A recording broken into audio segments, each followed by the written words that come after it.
guys, what's going on? Today I'm just going to be talking about how to get free logs, and as you can see here, I got a nice load of logs in the trailer here.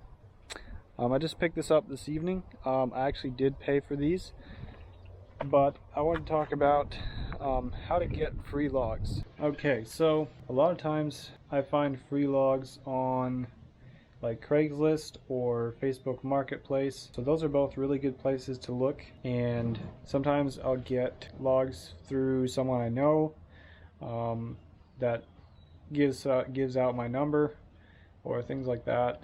I'll get referrals from people that I know, but most of the time I'd say if I get free logs, they come from listings that I find on Marketplace or Craigslist. Now, sometimes people do want money for them, but usually it's not very much. And if they do want too much for them, like usually if people want money for something, it's something like black walnut or hardwoods. And I have bought some hardwoods, but mostly I bought pine, and usually it's already something that's cut down. So all I have to do is show up. Sometimes the person has a tractor or something to load it with, like in the case of the logs I just picked up this evening. The guy did have a tractor, so he was able to load them for me. But in the past I have used my sawmill ramps and a winch to load logs onto a flatbed trailer, and I can show you a video of how I did that.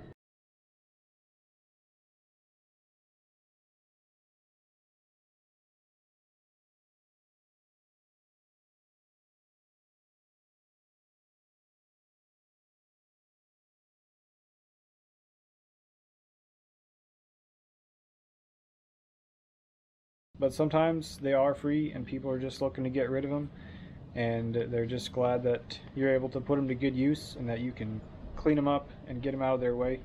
But if you do pay for logs, you got to keep in mind what you can sell the lumber for. So if I'm selling pine for 50 cents a board foot, I don't want to pay more than 25 cents a board foot for it, because I need to be able to make at least a 30% profit margin. So you have to figure in fuel expenses and things like that. Now, sometimes I do have to cut the trees down, but most of the time it's stuff that people have already had taken down or cut down. So the other thing is, in my last video I was cleaning up the logs that the power company had cut down, and you might be able to find something like that. Your area might not be as wooded as where I'm at, so depending on where you live, that's probably kind of a rare opportunity. I figure most of the time you'll be able to get logs from just private landowners who have had a few trees taken down or something like that, and they're just looking to get rid of them. But in this case, this power line went right across one of the main roads, and I saw that they cut a bunch of trees down. So I just contacted the guy. I got his address, and I actually just sent him a letter, gave him my number, and just expressed interest in the trees. And so in that particular case, what happened was the power company came in and cut down trees beside the power line, and then he told me that the power company switched owners. So the new power company apparently thought the trees weren't cut back far enough, so they cut them back even further. So there was just all these nice pine trees just laying there rotting away. So I contacted the guy and met with him and got permission to come clean up the logs. That was what I was doing, just finishing up in my last video. And like I said, I got 10 or 11 trailer loads of logs off of that guy's property where the power line ran through his property.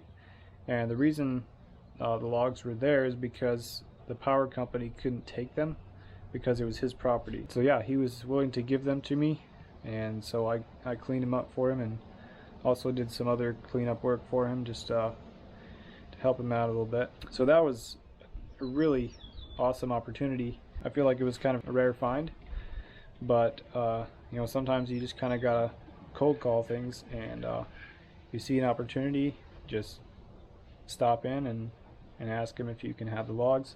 I hope you guys find this helpful. Get out there and search Craigslist, search Facebook Marketplace, see if you can find People are just looking to get rid of stuff or sell it for cheap, and so that's how I've gotten most of my logs, and a lot of it I've got for free. So it's super cool for the sawmill because you get free logs, and sometimes you can turn around, you know, and sell it for, you know, a good profit, or you can use it to build your outbuildings or whatever you got going on. So my sawmill shed I built pretty much completely out of beams and boards that I cut myself with the sawmill, with the exception of a few 2x4s on the roof. But other than that, I even cut the rafters, and I just had to build it small enough to where the rafters would work. I think my rafters were 18 footers. Maybe they were 16s, but my mill can do. I got the 2-foot bed extension, so the mill can cut a little bit more than 18 foot. But I don't really like using the 2-foot extension because it's not very stable. I don't really like using that. So without the extension, I can do a little bit more than 16 foot. Anyway, I hope you guys find this helpful. Thanks for watching, and I'll see you in the next video. So here I've got that load. I still have another load of those I need to get.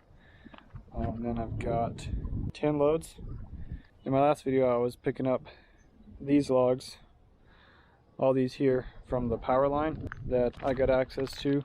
I got 11 loads out of that power line, and here I got some more that I actually bought.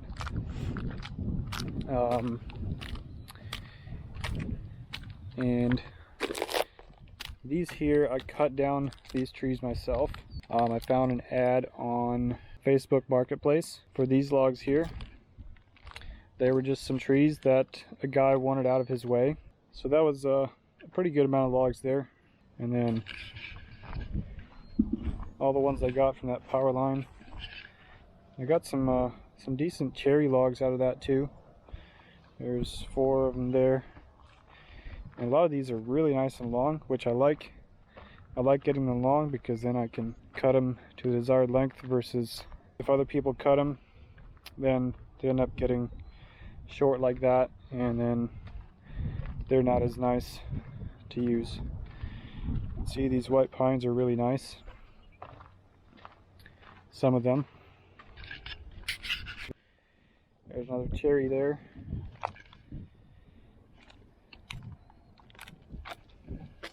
As you can see, a lot of these are really nice and long.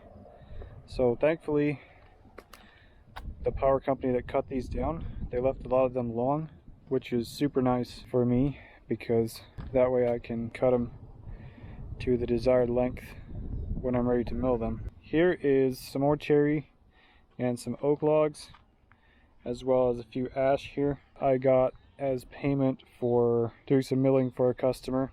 I took my mill to this guy's place.